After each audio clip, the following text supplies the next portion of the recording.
ഞാൻ സിനിമ എടുത്തോളാം. മോഹൻലാലിന്റെ അമ്മയായിട്ട് മതിയോ?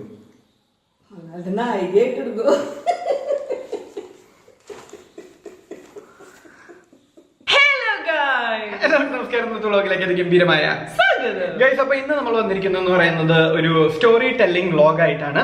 ഇന്നത്തെ സ്റ്റോറി എന്ന് പറയുന്നത് നമ്മളുടെ വിവാഹം അവർ മാരേജ്, ഞങ്ങളുടെ മാരേജ് സ്റ്റോറിയാണ് ഇന്ന് നിങ്ങൾക്ക് മുമ്പിൽ പറയാൻ പോകുന്നത്.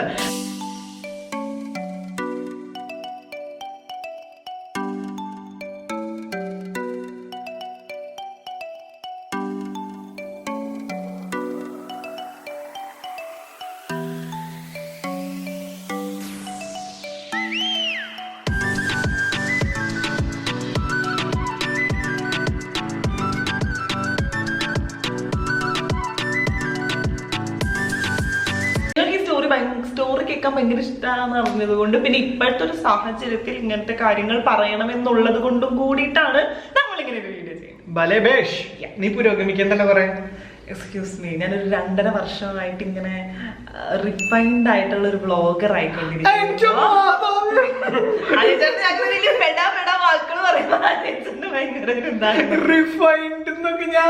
ഞെട്ടിപ്പോയി. അയ്യോ.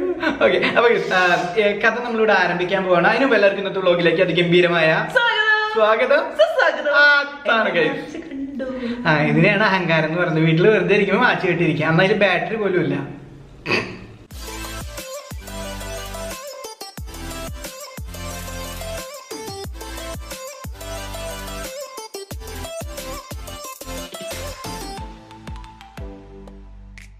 അപ്പൊ ഞാൻ 2014 കാലഘട്ടത്തിലൊക്കെ നാട്ടിലായിരുന്ന സമയത്ത് ഞാനിങ്ങനെ പെണ്ണ് കാണാനൊക്കെ പോവായിരുന്നു. ഭയങ്കര രസമാണ്. ചായയും പലഹാരങ്ങളൊക്കെ കഴിക്കാൻ തിരിച്ചു പോരാ, ഇത് തന്നെയായിരുന്നു പരിപാടി. അങ്ങനെ പിന്നെ അജയനോട് കുറെ പെണ്ണുങ്ങൾ ഇന്റർവ്യൂ ചെയ്യും. അജയ് ചേട്ടനെയായിരുന്നു അവർ ഇന്റർവ്യൂ ചെയ്തോണ്ടിരുന്നത്.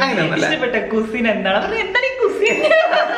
ആദ്യം പെണ്ണ് കാണുമ്പോ ഇപ്പൊ എന്റെ അടുത്ത് ആ പെൺകുട്ടി ഇങ്ങനെ, ഞാൻ വർത്താനം പറയില്ല, ക്യാഷിൽ പെണ്ണോട് ചോദിച്ചത് what is your favourite cuisine. സംഭവം എനിക്ക് പിടിയിട്ടില്ല കേസ്. പിന്നെ എനിക്ക് മനസ്സിലായത് കുസിൻ എന്ന് പറയുന്നത് ഇഷ്ടപ്പെട്ട കറിയാന്നുള്ളത്. നല്ല തെറിയാണ് വായിൽ പറഞ്ഞത്. ഓക്കെ, അപ്പൊ ഇങ്ങനെ പെണ്ണ് കാണൽ ഭയങ്കര രസമായിരുന്നു. അപ്പൊ കുറെ പെൺകുട്ടികളെ കാണും. അപ്പൊ ഞാൻ അങ്ങനെ പെണ്ണ് കാണാനൊക്കെ പക്ഷെ ഒന്നും സെറ്റ് ആയില്ല. ഇങ്ങനെ കല്യാണം ഒന്നും നടക്കാത്ത നിരാശയിൽ ഞാൻ എന്ത് ചെയ്തു വെച്ചാൽ ഗൾഫിലേക്ക് വണ്ടി കയറി. അങ്ങനെ ഗൾഫിലെത്തി കഴിഞ്ഞപ്പോ നമ്മുടെ വിവാഹ മാർക്കറ്റ് അല്ല ഇപ്പൊ എന്താ ഇപ്പോഴും അങ്ങനെയൊക്കെ തന്നെയല്ലേ. ഓക്കെ, കല്യാണം അത് ഗൾഫിലെത്തി കഴിഞ്ഞപ്പോ നമ്മുടെ വിവാഹ മാർക്കറ്റിൽ നമ്മുടെ മാർക്കറ്റ് അങ്ങോട്ട് കൂടുമല്ലോ. അങ്ങനെ കൂടി അങ്ങനെ ഉണ്ടാ അത് കാരണല്ലേ ഈ കല്യാണം നടന്നത്. എന്നിട്ട് ഞാൻ അത് കഴിഞ്ഞിട്ട് നമ്മളിങ്ങനെ വീണ്ടും മാട്രിമോണി സൈറ്റിൽ കുറെ നാൾ കഴിഞ്ഞിട്ട് ഞാനിങ്ങനെ പ്രൊഫൈലൊക്കെ അപ്ലോഡ് ചെയ്തു. അങ്ങനെയാണ് ഞാൻ ഇവയുടെ ഒരു പ്രപ്പോസലിന് വേണ്ടിയിട്ട് അപ്ലൈ ചെയ്യുന്നത് അല്ലെ. ഒരു പച്ച ചുരിദാർ കുർത്ത. ഓർമ്മയുണ്ട്. സത്യം പറഞ്ഞു കഴിഞ്ഞാൽ എനിക്ക് അജീച്ചന്റെ പ്രൊഫൈൽ കണ്ടിട്ട് ഞാൻ വളരെ സിൻസിയർ ആയിട്ട് പറയാൻ എനിക്ക് ഇഷ്ടമുണ്ടായിരുന്നില്ല. കാരണം വേറെ അല്ലല്ല, കാണാനൊക്കെ രസമുണ്ടായിരുന്നു. പ്രൊഫൈലും അതിന്റെ ഡീറ്റെയിൽസ് ഒക്കെ ഭയങ്കര അടിപൊളിയായിരുന്നു. ഫുൾ ഇംഗ്ലീഷ് ആയിരുന്നു. എന്റെ ഇംഗ്ലീഷ് ആയിരുന്നു. പിന്നെ എല്ലാവരെ കൊണ്ട് എടുപ്പിച്ചത് ഞാൻ വെറുതെ അല്ല, പല സ്ഥലത്തും ഗ്രാമർ മിസ്റ്റേക്ക് ഉണ്ടായിരുന്നു, സ്പെല്ലിങ്ങും. അതൊക്കെ ഉണ്ടായിരുന്നെങ്കിൽ ഒന്ന് കാണിക്കായിരുന്നല്ലേ. അത് ഇപ്പൊ നോക്കിയാ കോപ്പ് കിട്ടും. ബാക്കി വേറെ 5 പോയിന്റ് അല്ലല്ല വേറും അജീച്ചേട്ടൻ അല്ല പറയുന്നേടോ. 5.67 ഒന്നും എനിക്ക് പിടിക്കണ്ടായിരുന്നില്ല. കാരണം 5.67 കണ്ട നല്ല ഹൈറ്റാ. ഞാൻ 5 ഉള്ളൂ. 5 ഇല്ല. അന്ന് 4.12 കല്യാണത്തിട്ടായിരിക്കും. അല്ലടാ ഇല്ല, കല്യാണ ശേഷം പൊക്കം വെച്ചു. എടാ മോനെ, ഞാൻ വളരുന്ന പ്രായത്തിലെ നീ പെൺകുട്ടീനെ താൻ കിട്ടിയത്.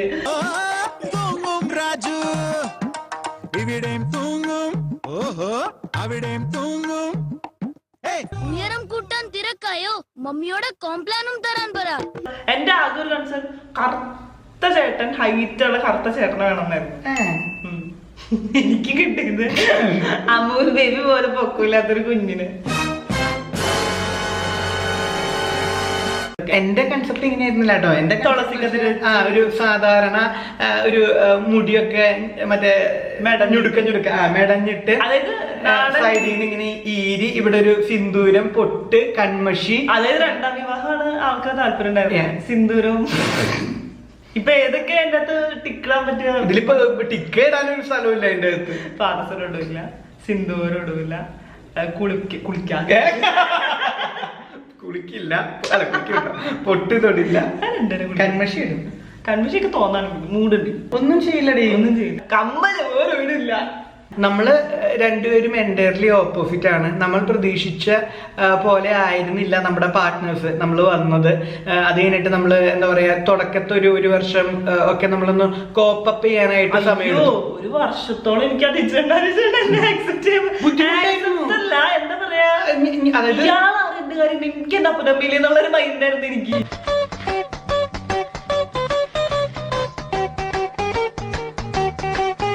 കല്യാണം കഴിഞ്ഞിട്ട് നമ്മുടെ വീട്ടിലേക്ക് വന്നില്ല, അതായത് എന്റെ വീട്ടിലേക്ക് ഇവ വരുന്ന സമയത്ത് പപ്പ എന്ത് ചെയ്തെന്ന് വെച്ച് കഴിഞ്ഞാൽ വീട്ടിൽ നിന്ന് പുറപ്പെടുന്നതിനേക്കാൾ മുൻപ്, ഒരാഴ്ച മുമ്പ് ഇവയുടെ കയ്യിൽ പപ്പ ഒരു 5000 രൂപ കൊടുത്തു കേട്ടോ.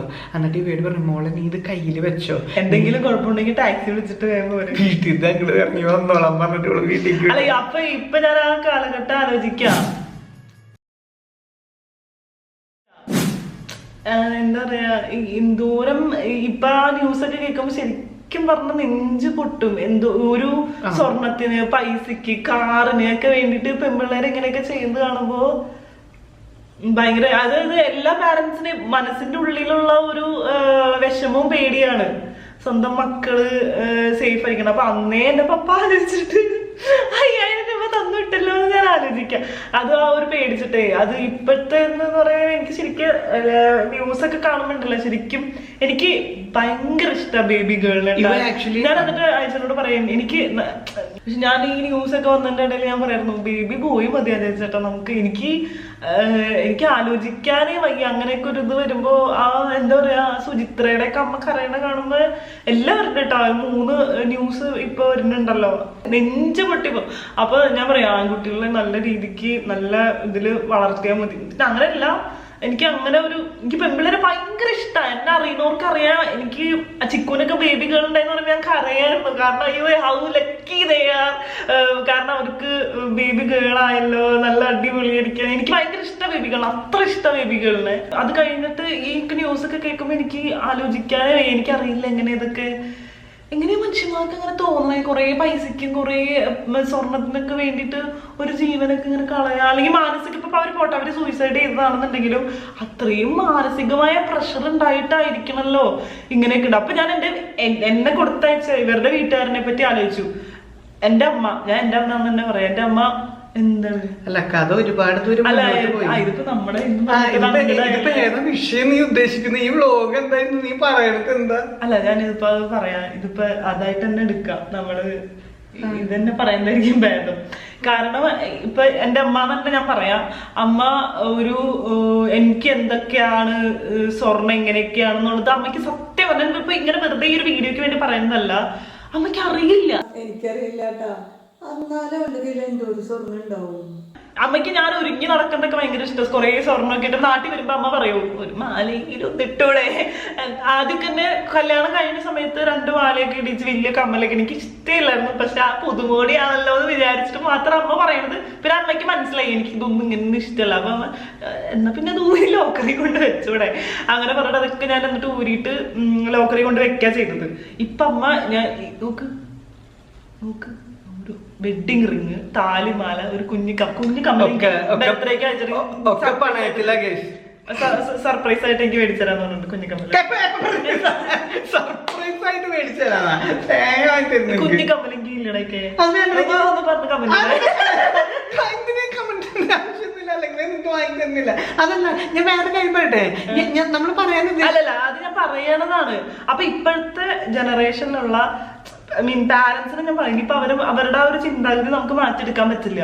കല്യാണം കഴിക്കാൻ പോകുന്ന ആൺകുട്ടികളോട് ദയവ് ചെയ്ത് അഭ്യർത്ഥനയാണ്, ഇതിപ്പോ എല്ലാരും പറയണത് സ്ത്രീയാണ് ധനം.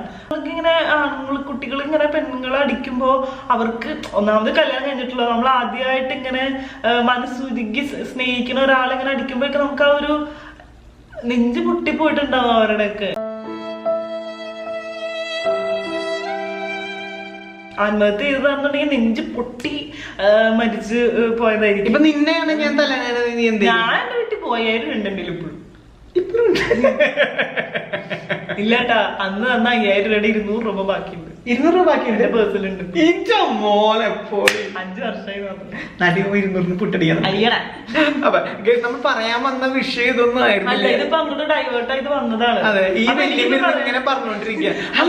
അല്ല, അപ്പൊ എനിക്ക് പറയാനുള്ളത് ഇപ്പോഴത്തെ ന്യൂ ജനറേഷൻ ആൺകുട്ടികൾ പറയണം, ഞങ്ങൾക്ക് പെൺകുട്ടിയെ മാത്രം മതി. ഞാൻ നല്ലൊരു ടോപ്പിക്, നല്ലൊരു അവയർനെസ് കിട്ടിയില്ലേ? ഇത് ഞാനൊന്നും പറഞ്ഞിട്ട് എന്റെ പ്രേക്ഷകർ അന്റെ എന്തെങ്കിലും പറയാന്നാ ഇത് ഇങ്ങനെ തന്നെ പറയും, ഇങ്ങനെ ചെയ്യുന്നു പറയും.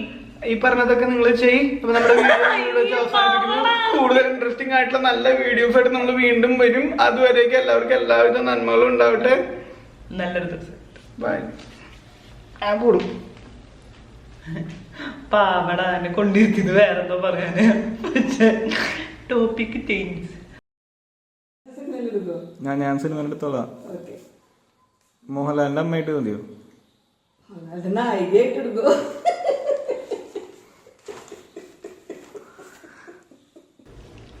വരണ്ടേ? നിങ്ങൾ നീക്കിട്ടെ. നിന്റെ അക്കുറിയും കാണും. അക്കുറം കാണിക്കണം. അക്കുറല്ലാണ്ട് വേറെ കളിയില്ല. തുടങ്ങട്ടെ. ഇത് ലൂസായടാ. ഓക്കെ ഗൈസ്, ഒരു കാര്യം പറയട്ടെ, തടി തോന്നുന്നതാണ്, ഇത് ലൂസായി. ഞാനില്ല, ഇതൊന്നും വീഡിയോ ഉണ്ടാവില്ല. Very sorry. തുടങ്ങാം നമുക്ക്. എന്റെ മുട്ടിന്ന് ശരിയായിട്ടിടക്കാൻ. Okay. Hello guys. Hello guys, കാണുമ്പോൾ ചെവിയുടെ ഇതിക്കോട്ട് കിളി പറഞ്ഞ് ഇതിക്കോടെ പോണ പോലെ അത്ര സ്പീഡിലാണ് അവള് പറയുന്നത്. ഇന്ന് ഭയങ്കര എനർജിയിലായിട്ട് ഇരിക്കുന്നത്. വീട്ടിലേക്ക് വിളിച്ച് ഭയങ്കര സന്തോഷമായിട്ട് ഇരിക്കുക അല്ലേ? Yes. മമ്മി എന്ത് പറയുന്നു? മമ്മി സുഖമായിട്ടിരിക്കും. ഓക്കെ. അപ്പൊ നമ്മുടെ ഇന്നത്തെ വ്ലോഗ് മമ്മി മാത്രമല്ല, പപ്പയും അനിയത്തിയും ഒക്കെ സുഖമായിട്ടിരിക്കും. എന്നാ എന്റെ അമ്മയും എന്റെ അനിയനും സുഖമായിട്ടിരിക്കണം. എന്റെ വീട്ടുകാരെ പറയണ്ടല്ലോ. വേറെ ആളും കൂടി ഉണ്ടല്ലോ അവിടെ. വേറെ ആളുള്ളത് 2 പൂച്ച. അത് പറ. അയ്യോ കുച്ചു കുച്ചു. ഓക്കെ. അയ്യോ, ഇപ്പൊ കിടന്ന് കാണിക്കുന്നതാ. ഇതിന്റെ ഏറ്റവും പൂച്ചയെന്ന് പറയുന്ന ആളാ. എനിക്ക് ജീവിതത്തിൽ താല്പര്യമില്ല. ഇപ്പൊ ഇതിനെ കുച്ചു കുച്ചെന്ന് കാണിച്ചേ. അല്ല, ഇതൊക്കെയല്ലല്ലോ നമ്മുടെ വീഡിയോയുടെ കണ്ടന്റ്. Okay okay. അപ്പൊ അയ്യോ, ഒരു മിനിറ്റ്, മുടി ഒന്ന് ശരിയാക്കിട്ടോ. ഒരു രസം കാണാം.